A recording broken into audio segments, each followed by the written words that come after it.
Le SINAREPS, on ne se contente pas seulement de dénoncer, Non, nous sommes désolés. Voilà. Par exemple, tout à l'heure, vous nous avez employé le mot transformation, les unités de transformation. On a évoqué ça dans notre conférence. Voilà. En réalité, c'est quoi? On ne peut pas être premier pays producteur, par exemple du cacao, et être dépendant de l'extérieur en termes de chocolat ou bien les produits dérivés du cacao. Non. Et donc nous disons qu'en tant que SINAREPS, c'est très simple. De la même manière qu'on peut prendre des milliards pour créer des stades qui ne nous rapportent jamais de trophées, on peut prendre ces mêmes milliards pour créer des unités de transformation pour nos producteurs. Est-ce que vous voyez? Pour nos producteurs, on a créé un stade à San Pedro, on est fiers. On a créé un stade à Boaké, on est fiers. On a créé un stade à Korogo, on est fiers. On a créé un stade à EBP, on est fiers. Tous ces milliards-là, je vous assure que si c'était des unités de transformation dans ces régions, non seulement l'employabilité, au moins ça l'a absorbé un certain nombre de jeunes qui sont actuellement en train de prendre ce qu'ils appellent Kadhafi actuellement. Est-ce que vous voyez? Donc, pour nous, la première solution, c'est d'abord, la mécanisation de notre agriculture. Il faudrait qu'on passe de la période d'utilisation du matériel archaïque et rudimentaire de 1900 yéyé là. Il faudrait qu'on passe de ça à aujourd'hui l'utilisation des machines agricoles. Des machines agricoles. Nos producteurs, ils sont là.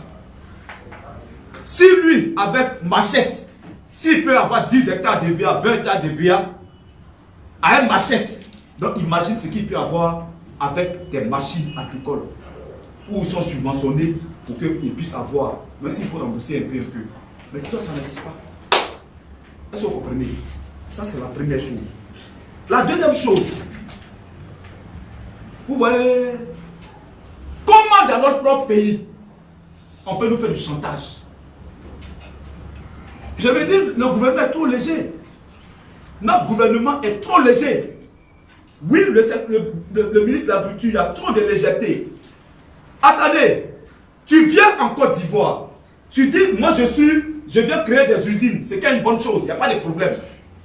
Mais lorsqu'on t'a donné une autorisation pour créer une usine, ça veut dire que ton rôle là, c'est de transformer. Mais pour transformer, il faut que tu puisses prendre les productions de ceux qui sont là déjà pour que tu puisses véritablement transformer toi-même, intériger en producteur de plusieurs hectares de production. Finalement, tu as plus parti voir le producteur pour dire je veux ton produit parce que toi-même tu veux ta produit. Et donc quand il te dit mon prix là va augmenter, tu dis non, moi il ne va pas augmenter. Et s'il dit bon il ne te vend pas, tu dis bon il faut garder. Et comme il n'a pas d'autre choix, il est obligé de laisser de venir te donner 100 francs, 200. Quand bien que ça ne l'arrange pas. Pourquoi? Parce que tu as tes produits. Donc nous disons que il est important à un moment donné que le gouvernement puisse quand même protéger les producteurs. Tu arrives, tu dis tu veux créer une société de transformation de caoutchouc, de VA. Ok, le document qui est signé là, c'est exclusivement pour la construction d'entreprises. Tu n'as pas le droit d'aller payer des hectares et des hectares de forêt pour dire non, toi tu deviens encore producteur. Est-ce que vous voyez? Ça c'est une solution qui va gérer ces histoires de prix. Et aussi, au niveau toujours des matières agricoles, vous voyez, quand tu es premier là, ça veut dire que tu dois avoir le leadership sur le produit en question. En termes de cacao, on ne peut pas comprendre que nous soyons premier pays producteur de cacao au monde. Et puis, la bourse du cacao n'est pas en Côte d'Ivoire. C'est impossible et c'est impensable. Tu ne peux pas être premier de quelque chose. Et puis, c'est quelqu'un qui est là-bas qui contrôle ça. Et puis, toi, tu es obligé de te soumettre au déshydratant de cette personne. C'est n'importe quoi. Il faudrait que nos gouvernants puissent revoir ça. La colonisation est passée. On n'est plus au temps colonial. Voilà. Ça veut dire que si je suis premier, c'est moi, je dis, l'institution est dans mon pays. Et c'est à partir de mon pays que ce truc-là est contrôlé. Tu as la BAD ici, non? Le siège de la BAD n'est pas en Côte d'Ivoire ici. Le siège de la BAD en Côte d'Ivoire. Pourquoi? Parce que la Côte d'Ivoire est premier au niveau de la BAD là. Notre argent là, c'est beaucoup plus pour tout le monde. Donc, tu ne peux pas être premier et puis les autres vont te contrôler. C'est ce truc. Et Dieu merci, l'initiative Cacao, où le Ghana et la Côte d'Ivoire se sont mis ensemble pour dire non, comme moi je suis premier, toi tu es deuxième, mettons-nous ensemble pour avoir le contrôle de tout. Mais malgré ça, on dit le truc de Londres. Ça dit la bourse de Londres. Et ils sont assis là-bas. Et puis c'est eux qui nous guident. Mais ils nous guident parce que nous, on refuse de prendre nos milliards pour créer des usines de transformation de chocolat pour exporter dans ces pays où eux ils exportent et puis ils jouent les bluffeurs là. C'est pas nous, on ne fait pas ça. Bref, en tout cas, pour dire que au niveau des propositions, le SINAREPSI a fait des propositions. Au niveau du riz, comme vous l'avez dit, quelle est la relation avec l'ADRI? Moi, vous voyez, hier là, ils sont là, les délégués. Quand on parlait de saut de riz, là, tous les délégués connaissaient saut de riz. Qui ne connaissait pas saut de riz? Hein? Mais ADRI, là, vous connaissez ça? Non. Tu vois, non? Une société d'État appelée ADRI, qui fonctionne en catimini, qui fonctionne en cachette. On ne sait même pas comment l'ADRI est organisée. Et pourtant, la sauce de riz, tout le monde savait. Et à la sauce de riz, là, on était petit, mais le sac de riz ne coûtait même pas cher. Parce que le riz était disponible. Même les gars là-bas, quand ils expodiaient le riz, quand ça vient même là, on dit riz chakara. C'est pas ça qu'on disait? Riz chakara. Qui a été pour regarder riz chakara? Merci beaucoup, maman. Denikacha. Est-ce que vous comprenez? Parce qu'en Côte d'Ivoire, on avait quand même une autosuffisance en riz. Il y avait du riz. Mais ce que je peux dire, c'est que nous, SINAREPSI, il n'y a pas de souci. On va voir avec l'ADRI. En tout cas, on aura à voir avec l'ADRI pour voir quelle est la politique nationale actuellement qui est mise en place. Mais déjà, ce qu'on pourrait proposer en tant que syndicat des planteurs, c'est de véritablement permettre que le président de la République réoriente sa stratégie au niveau du monde agricole. Est-ce que vous voyez? Voilà. Donc, il faille que, en matière de riz, ils sont là, ils ont tous des champs de riz. Mais c'est parce qu'il n'y a pas une politique de protectionnisme. Parce qu'en réalité, la Côte d'Ivoire, l'une de nos insuffisances, c'est notre capacité à faire la part belle aux produits qui viennent de l'extérieur, au détriment des produits locaux. Il y a des pays qui utilisent la politique du protectionnisme. Même la Chine. La Chine, ils sont premiers en politique de protectionnisme. L'Égypte, ils sont premiers en politique de protectionnisme. Parce qu'en réalité, cette politique de protectionnisme, si tu ne mets pas ça en place, toutes les multinationales viendront envahir en tout cas votre pays. Et puis, finalement, les petits producteurs, les petits entrepreneurs vont mourir. Parce qu'on fait la part belle aux multinationales. Sinon, quand même, il y a des Ivoiriens qui font un effort pour s'investir dans le secteur du riz.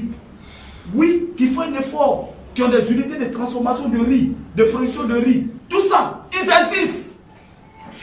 Mais on les multinationales qui collaborent avec le gouvernement, à qui le gouvernement fait la part belle, ont caché carrément ces petits entrepreneurs agricoles là. On a l'impression qu'ils n'existent pas, mais ils sont là. Non, ils sont là depuis qu'ils ont dit le prix du riz a augmenté. Vous voyez que sur les réseaux sociaux, on voit plein de jeunes entrepreneurs qui disent moi je suis prêt à fournir du riz.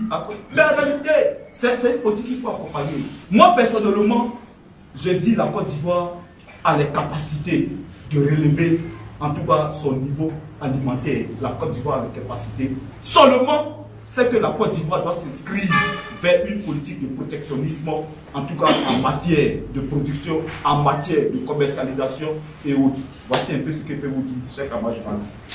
Voilà. Oui? Quelle autre question? Quelle autre question? Vous qui venez d'arriver. Quelle question? Parce que vous posez, parce que moi, cette conférence elle est très importante. Elle survient à 2 semaines de la fixation du prix des produits agricoles. Et donc, vraiment, voilà, les délégués sont venus de partout pour ça. Et donc, posez des questions. Voilà. Parce qu'à un moment donné, on a peur de se dire la vérité en Côte d'Ivoire, si bien qu'on a oublié de souffrir. Parce qu'on a peur de parler. Le SINAREPSI, nous sommes un syndicat. où on n'a pas peur de parler. Il faille qu'on puisse dire au président de la République, dans l'intérêt supérieur des populations, de véritablement se plancher sur ce qui est important pour le pays. Regardez un peu le stade d'MMP. On va investir des milliards, mais à chaque fois on va investir des milliards. Ces milliards-là, moi je vous dis, 10 milliards permet de construire une unité de transformation de l'EVA. 10 milliards. Avec 10 milliards, on crée déjà une première unité de transformation de l'EVA en Côte d'Ivoire. Pour que les producteurs d'EVA, eux-mêmes, ils puissent avoir leur opportunité de production. Du coup, ces multinationales qui leur font du chantage, quand ils parlent d'augmentation du prix, ils seront obligés de subir. Vraiment, j'ai mal au cœur parce que notre pays a beaucoup de potentialité pour que le planteur soit heureux. Mais malheureusement, le secteur agricole est négligé. Mais cette année, si la RFC, on va prendre notre bâton de pèlerin en main. On va prendre notre bâton de pèlerin en main. Si les prix qui sont fixés ne sont pas fixés conformément à la volonté des planteurs cette année, on sera obligé de descendre dans la rue. Au niveau du secteur de l'EVA, on a eu la solution. Ça, je vais vous dire. On était hier à une rencontre avec le conseil EVA Palma à Bulle. Je voudrais déjà saluer en tout cas le DG du conseil Palma à Bulle. C'est lui-là même, en tout cas, qui, dès qu'on a déposé le courrier de demande d'audience, qui a été le premier à nous recevoir, je voulais vous dire merci. Mais profitez pour dire qu'au niveau de l'EVA, nous avons décidé de prendre nos responsabilités. Le chantage que les usiniers nous faisaient, le chantage que les multinationales font à la Côte d'Ivoire, nous, syndicats, on va continuer ce chantage-là. Oui, parce que c'est parce que nos producteurs leur donnent les productions pour alimenter les usines qui leur font du chantage. Quand ces productions ne seront plus leur données directement et qu'on va donner ça à un autre partenaire, plus important même que eux, ils verront que, on verra si nos producteurs continuent de souffrir de leur prix minable. Parce que les prix sont très minables. Il faudrait qu'on ait le courage de se dire. Vous devez comprendre une chose. Voilà. Le tort, la question tort que vous avez posée là. Déjà même le planteur il vit dans le tort.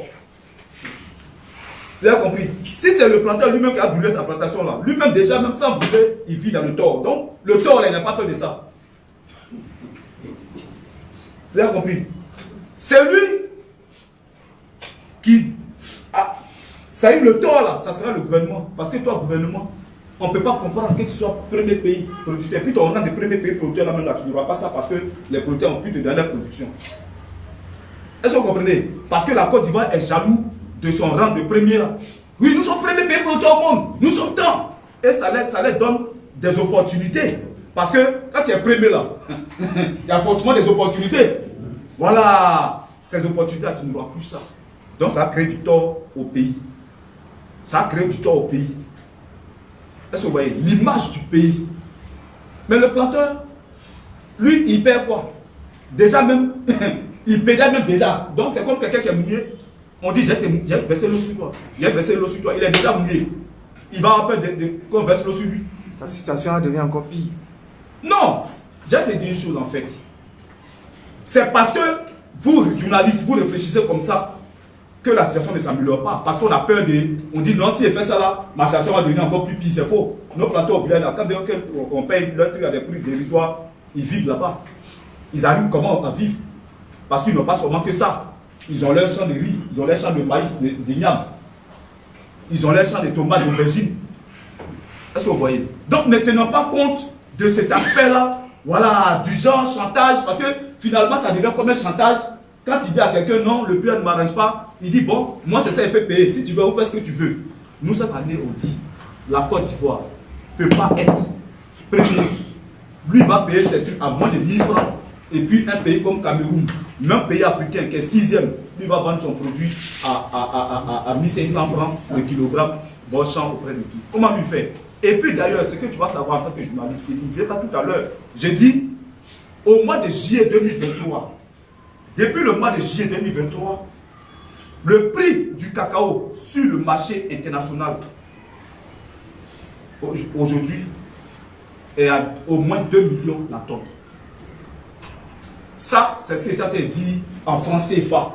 Sinon, en dollars, c'est près de environ 3500 dollars actuellement sur le marché américain.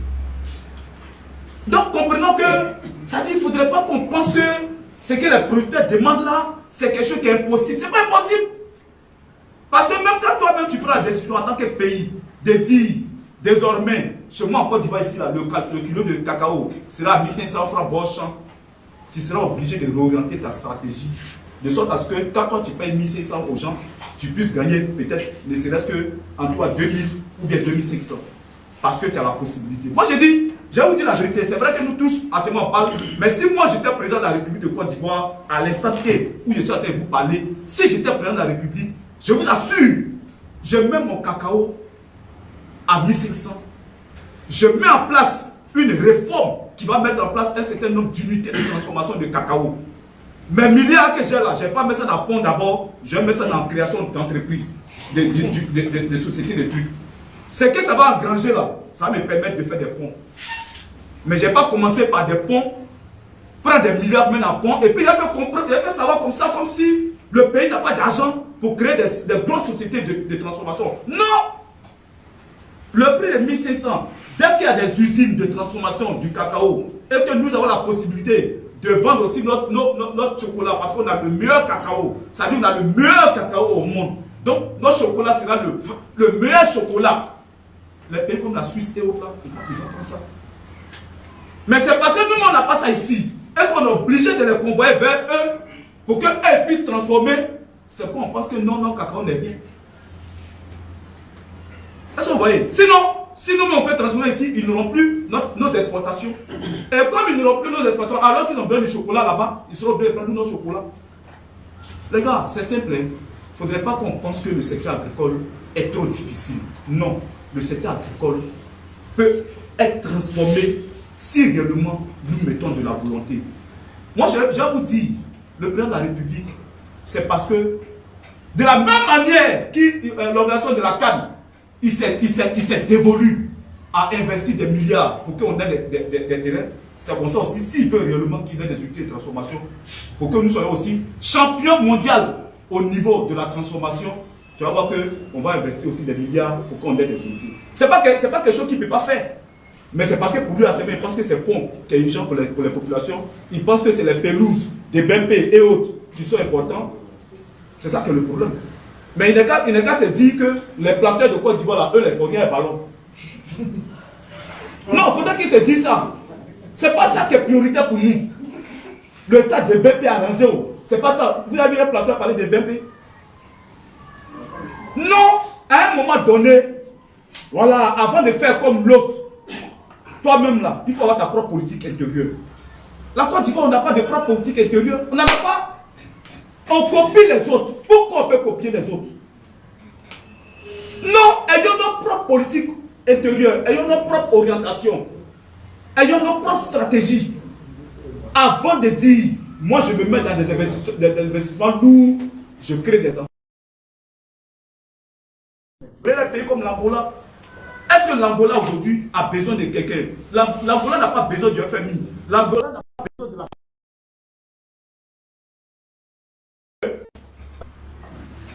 D'ailleurs, il y a une banque, qu'on dit la Banque centrale de l'Angola. On n'a aucune banque en Côte d'Ivoire. On est obligé de dépendre de l'extérieur. Et on pense que non, quand les planteurs pleurent, on pense que non, c'est impossible. C'est pas impossible.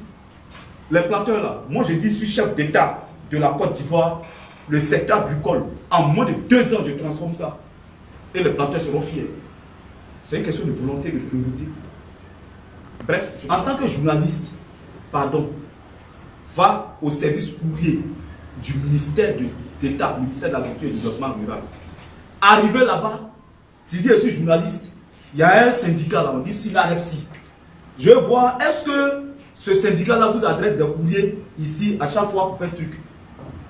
On a conférence de presse ce matin. Vous voyez que je disais que le vendredi, on était au conseil EVA parler à Pune. On a fait, vous savez, les derniers en date, c'est les différentes demandes d'audience qu'on a fait au niveau de ces autorités. Je vais vous dire une chose en fait. Ce qui est vilain dans notre pays, c'est qu'on est trop gonflé. Voilà, on n'est pas humble. Nos administrations sont trop lourdes. On a l'impression que nous sommes des super dieux. Comment un syndicat puisse à chaque fois t'adresser des courriers pour toutes leurs activités, pour toutes leurs missions, et puis à peine, tu vas les appeler même pour dire non, venez, on va échanger. Est-ce que vous voyez? Ça, c'est malheureux en fait. Sinon, pour revenir à ta question, à ta préoccupation. Non, mais attends. Le mécanisme de fixation des prix, il faut associer le syndicat à la fixation. Voilà, quand tu associes le syndicat, en tout cas dans les discussions, là, lui-même là, il va te faire des propositions pendant qu'il va te discuter aussi. Et il va voir aussi les vraies réalités. Mais si tu ne le fais pas, ça veut dire que tu caches quelque chose. Voilà, ça veut dire que tu caches quelque chose. Sinon, si tu es transparent, tu vas payer les syndicats. Ah les gars, voici la situation. Voici comment c'est fait sur le marché mondial. Voici tant. Donc pour quelle raison là, ouais, c'est que nous on pense qu'on peut faire. Est-ce que vous voyez? Voilà, c'est ça là, c'est comme ça se fait de façon logique. Mais si on t'envoie des courriers pour dire non, l'année passée par exemple, on était au conseil Café Cacao, on a rencontré les responsables du conseil Café Cacao, on leur a dit, ne mettez pas en œuvre aucune politique publique agricole si le syndicat n'est pas associé. Il faudrait que vous nous associez, en tout cas à la conception, à l'élaboration, aux discussions de toutes les politiques publiques qui seront orientées vers les producteurs. Malgré qu'on a fait ça, je vous assure qu'ils sont toujours dans les petits coins. Chacun gonflé dans son coin. Est-ce que vous voyez? Donc nous nous disons qu'en tant que syndicat, si moi je te donne l'opportunité pour qu'on puisse s'asseoir pour discuter et que tu ne me permets pas ça, moi j'ai utilisé mes voies de recours. J'ai utilisé mes voies de recours. La presse est là pour ça. Quand la presse va faire remonter, quand la presse va faire ressortir, je pense que quand ça va te piquer là, tu vas réagir. Donc voilà, voici un peu. Sinon le prix, je vous disais tout à l'heure, depuis le mois de juillet, le prix sur le marché mondial du cacao actuellement est à 2 millions la tonne. Est-ce que vous voyez? À 2 millions actuellement la tonne. Donc si le prix actuellement, et puis ça ne fait que grimper, si actuellement sur le marché mondial c'est à 2 millions la tonne, et que la campagne doit être fixée le 1er octobre, parce que ça aussi c'est une plaie pour la Côte d'Ivoire, une fois le producteur, il a fini d'accepter le prix qu'il a fixé, donc même quand ce prix-là est triplé, est quadruplé, tout ça, le producteur il est impuissant parce qu'il ne peut pas dire, ah comme le prix aussi est venu comme ça là, changer le prix de faire. Non, on dit c'est un prix pendant toute la période de campagne. Entre la première campagne, en tout cas agricole, commence le 1er octobre et finit fin mars. Pour que la deuxième période, en tout cas que la période intermédiaire, puisse commencer le 1er avril et ça finit fin septembre. Vous voyez qu'on est. Hein? Merci beaucoup. Tu vois, ce qui me fait plaisir, en tout cas, nous, Sinadepsi, on ne dit pas les choses de façon virtuelle. On dit avec, ça veut dire, des preuves et de façon pragmatique. Ils sont là, les délégués régionaux. On a dans le souci, nous-mêmes, d'assurer notre autonomie et notre indépendance en termes de chaîne, en tout cas des chaînes de valeur au niveau de nos différents produits. On a recherché nous-mêmes des partenaires. Le dernier en date, il s'appelait Émile Biziboubou. C'est un Rwandais. Il est consultant financier. Il est venu pour élaborer avec nous un business plan pour voir dans quelle mesure nous-mêmes, nous allons avoir nos unités de transformation des produits agricoles pour que, en tout cas, le processus d'achat, transformation et commercialisation, en tout cas, soit contrôlé par nous-mêmes. Si bien qu'au sein du Sinadepsi, on a mis en place ce qu'on appelle la FENAPRAM-SCOPCA, la Fédération nationale des produits agricoles mobilisés, qui est une société coopérative des producteurs eux-mêmes.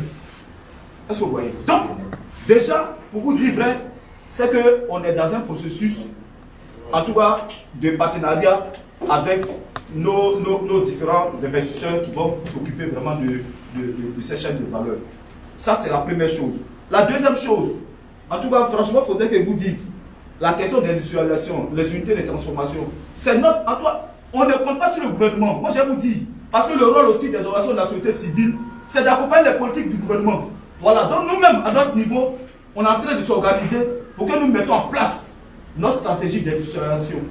Est-ce que vous comprenez? Voilà. Mais seulement, c'est que nous sommes dans un pays qui détient entre ses mains tous les milliards du pays. Donc, un gouvernement qui détient ça, c'est pourquoi on les interpelle sur aussi la responsabilité. Sinon, nous-mêmes aussi, à notre niveau, on est en train de mettre en place nos stratégies pour que véritablement on soit moins dépendant en tout cas du gouvernement. Est-ce que vous comprenez? Voilà, donc voici un peu, il faut dire, arrêter le rêve. Le rêve de la Côte d'Ivoire, c'est d'être réellement indépendant au niveau agricole.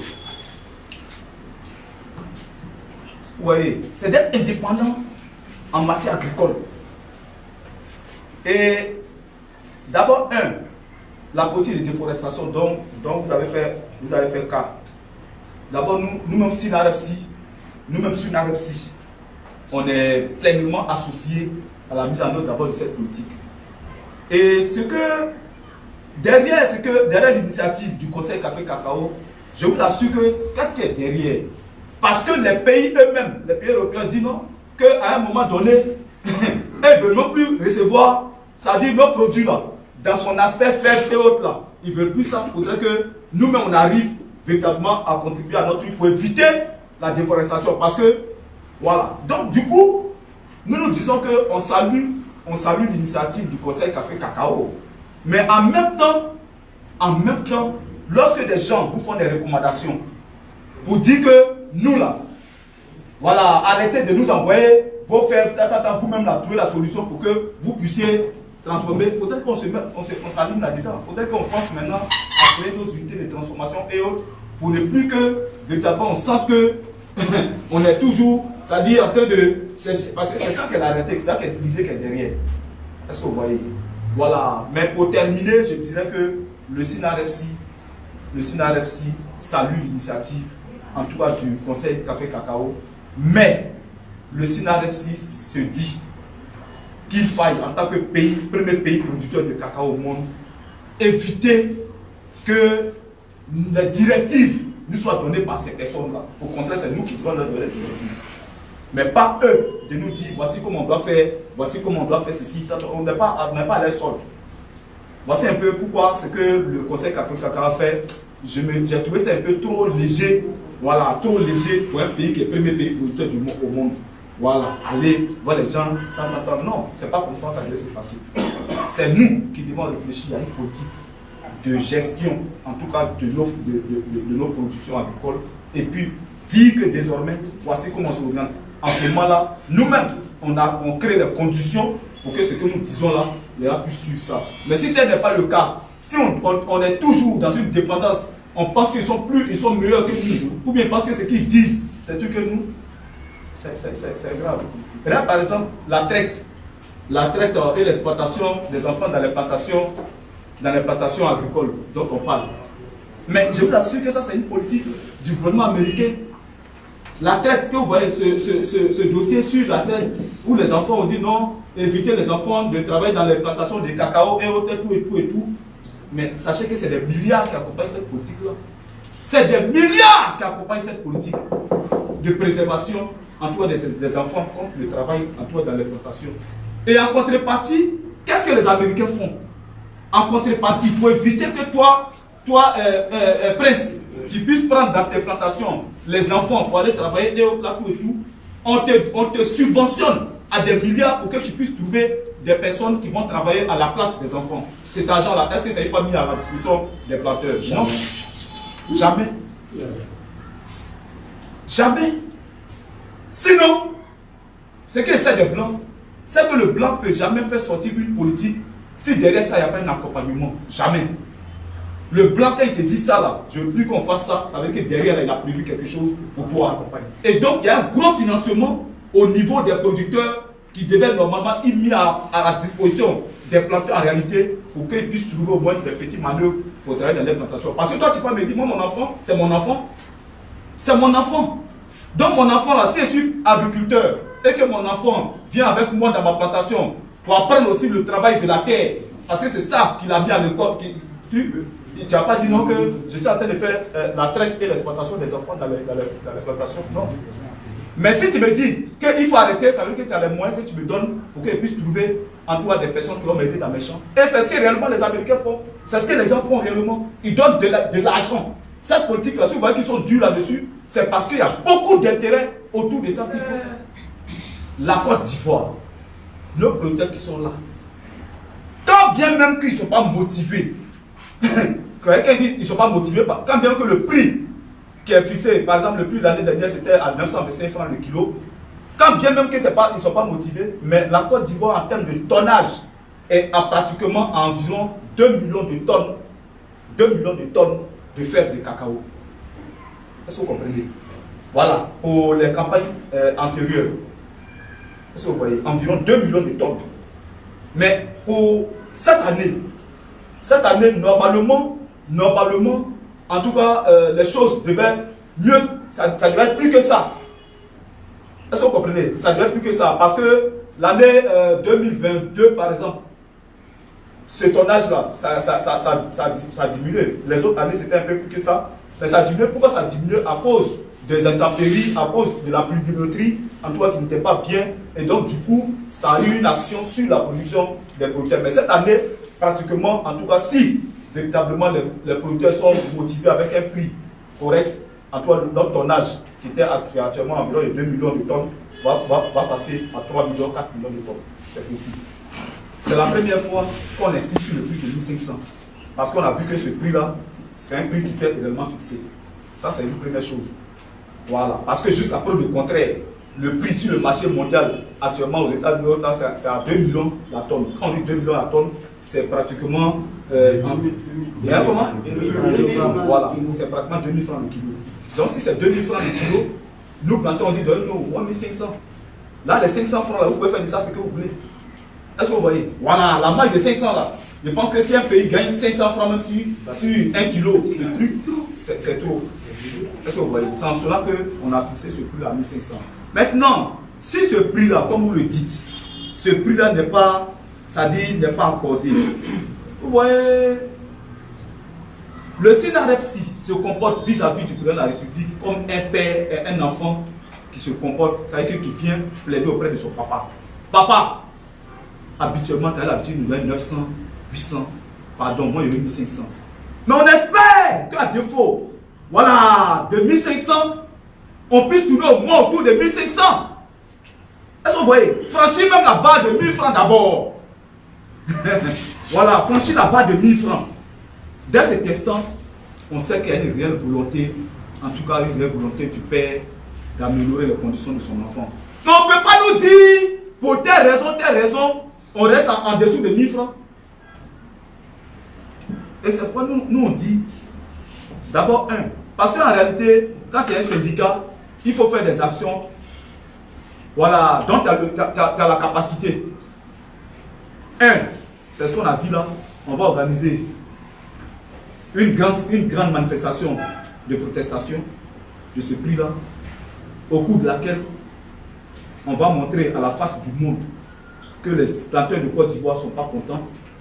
Voilà, parce que quand les images du cacao qui sera en train d'être brûlé vont passer sur les médias, on saura qu'en Côte d'Ivoire, les producteurs sont pas contents. Est-ce que vous comprenez? Donc, voici un peu. Mais au-delà de tout ça, moi, ce que je voudrais dire, c'est qu'en tant que syndicat, en réalité, pourquoi nous pensons que ce qui peut faire le bonheur de nos planteurs réside uniquement au niveau des CERMAT? À un moment donné, notre pays peut orienter sa politique agricole. Le maraîcher, pourquoi ne pas véritablement accompagner les structures organisées dans le maraîcher, dans d'autres activités qui rapportent plus que ces produits aujourd'hui qui nous tiennent en esclavage? Est-ce que vous voyez? Donc, bref, on aura plusieurs actions qu'on va mener au cas où ce prix-là, en tout cas, n'est pas ce que nous voulons. Je voudrais boucler pour dire merci à tous les journalistes qui sont arrivés. Je voudrais dire merci à tous mes délégués régionaux.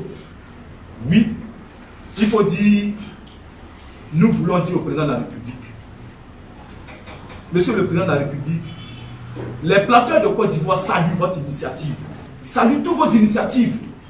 Oui, nous sentons que le pays véritablement est en train d'être orienté vers, voilà, un développement. Mais le pays ne peut pas se développer lorsque les populations du pays sont sous-développées.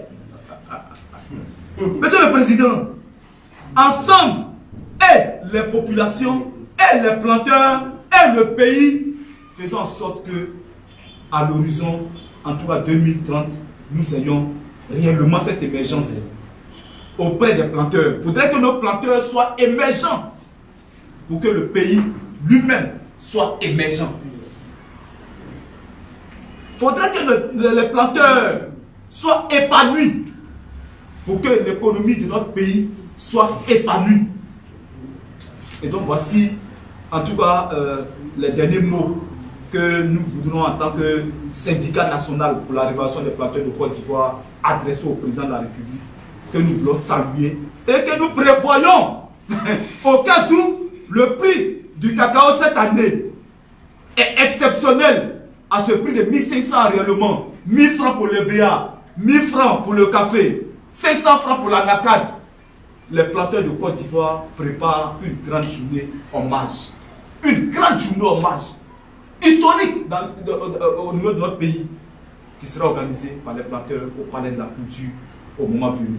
Donc nous espérons que, en tout cas, il va apporter un boom dans le cœur des planteurs pour que les planteurs aussi apportent un boom dans son cœur.